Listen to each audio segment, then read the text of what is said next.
మరో 15 ఏళ్లు కూటమి ఐక్యత కొనసాగాలని AP deputy CM Pawan Kalyan అన్నారు. కూటమి ఐక్యత దెబ్బతీసేందుకు ప్రయత్నిస్తున్నారని, చిన్న చిన్న ఇబ్బందులు ఉన్నా కూటమి కార్యకర్తలు సర్దుకుపోవాలని పిలుపునిచ్చారు. కూటమి ఏర్పాటు కోసం తాను చేసిన ప్రయత్నాలు ఫలించాయని చెప్పారు. ఇప్పుడు అభివృద్ధిలో ఏపీ ముందుకు వెళ్తుందని పేర్కొన్నారు పవన్ కళ్యాణ్.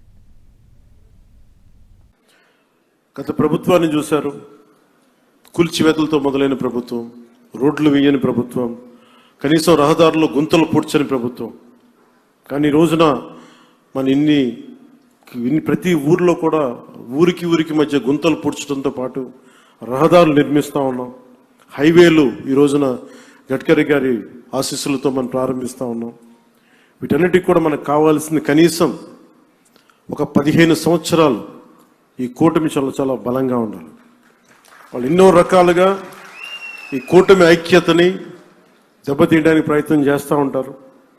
వీటన్నిటిని మనం కొంచెం జాగ్రత్తగా ఉండాలి, ఎరుగుతూ ఉండాలి.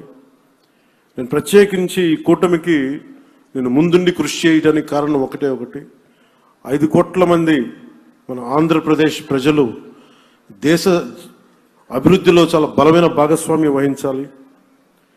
ఆంధ్రప్రదేశ్ ఖ్యాతి మొత్తం తెలియాలి. మన వెనకబడ్డతనానికి తిరిగి దాటుకుని అభివృద్ధి పదంలో పరిగెట్టాలని ఒక్క సదుద్దేశంతో నేను చేసిన ఈ ప్రయత్నం ఈరోజు సఫలమై ఈ రోజున ఇంత పెట్టుబడులు వస్తున్నాయి.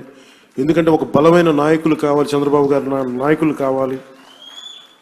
దేశం మొత్తం ఒకటే తాటిపై నడిపించే బలమైన నాయకులు శ్రీ మోదీ గారు.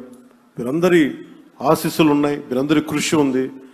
దాంతోపాటు జనసేన నాయకులకు కానీ, తెలుగుదేశం నాయకులకి కానీ, భారతీయ జనతా పార్టీ నాయకులకి, కార్యకర్తలకి, ప్రతి ఒక్కరికి పేరు పేరున చిన్న పొరపచ్చాలు ఏమున్నా కానీ వాటిని మీ స్థాయిలోనే సరిదిద్దుకొని నేను ముందుకెళ్ళాలి, కూటమిని బలోపేతం చేయమని మనస్ఫూర్తిగా నేను కోరుకుంటా ఉన్నాను.